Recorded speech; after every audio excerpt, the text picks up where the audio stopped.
हाँ जी, good morning students.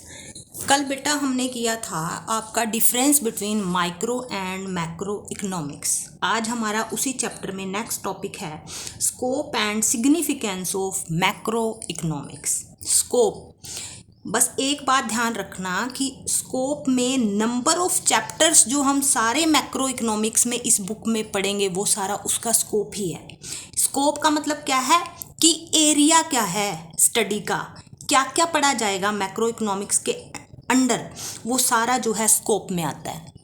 जैसे estimation of national income and related aggregates. Macro economics क्या बताता है हमें?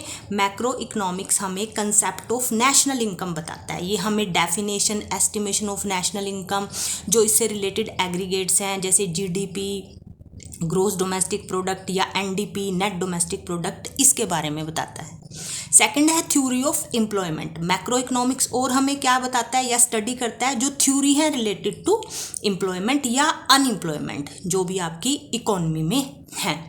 मतलब ये हमें अनएम्प्लॉयमेंट के कोजेज बताएगा, फिर एक रेमेडीज बताएगा उनको इम्प्रूव करने के लिए। Theories of money, creation of money या जो क्रिएशन ऑफ क्रेडिट होगा, फुल फ्लैश चैप्टर है आपकी इस बुक में कि कॉमर्शियल बैंक के द्वारा कैसे जो है क्रेडिट क्रिएशन किया जाता है। ये एक इम्पोर्टेंट कंपोनेंट है मैक्रो इकोनॉमिक्स का। फिर हम इस क्रेडिट क्रिएशन को कैसे आरबीआई के साथ, जो हमारा सेंट्रल बैंक है कंट्री का, उसके साथ हम इसको रिलेट करेंगे, जो कि सप्लाई ऑफ मनी को रेगुलेट करता है।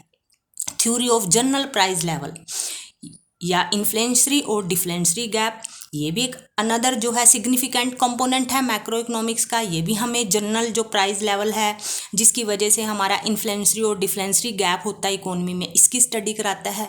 Role of the government budget, मतलब मैक्रो इकोनॉमिक्स हमें गवर्नमेंट भी बजट बनाती है जिसमें उसके रिवेन्यू एक्सपेंडिचर होते हैं और जिसका हमारी इकोनॉमिक एक्टिविटी है जो उस पर इम्पैक्ट पड़ता है। उसके बाद है ये exchange rate and balance of payment. ये हमें क्या बताएगा?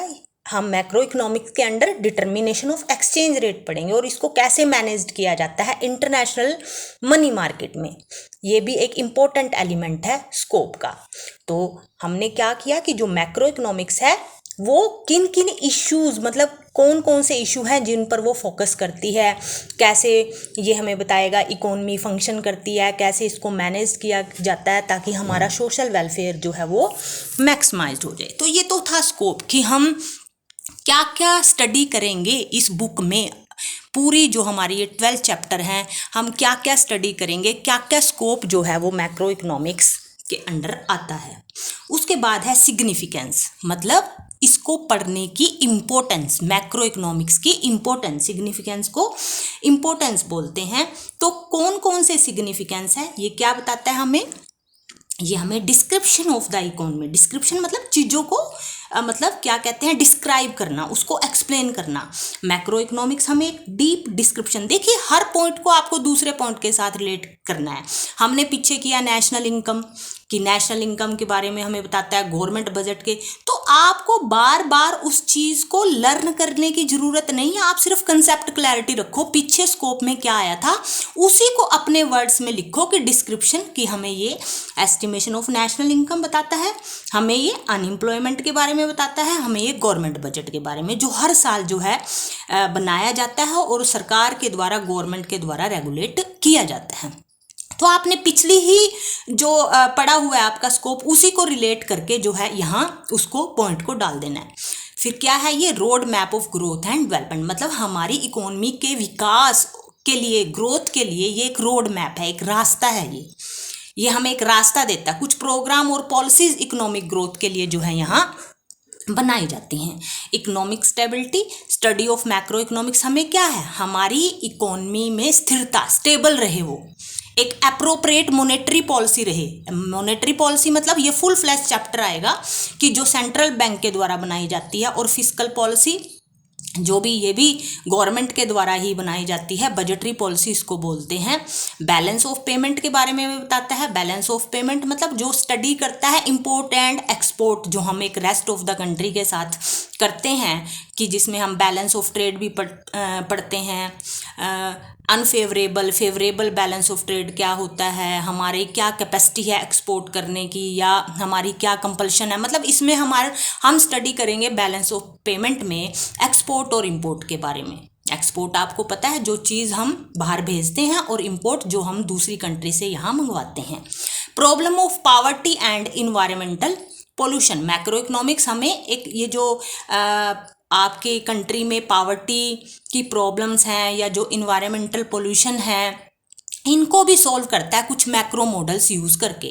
पॉलिसी फार्मुलेशन, और आपकी जो मैक्रो इकोनॉमिक्स है वो जितनी भी इंफॉर्मेशन है, जैसे एग्रीगेट डिमांड, जैसे हमने बताया माइक्रो में हम सिंपल डिमांड पढ़ते हैं, लेकिन यहाँ पढ़ेंगे aggregate demand, aggregate supply, total consumption, investment expenditure.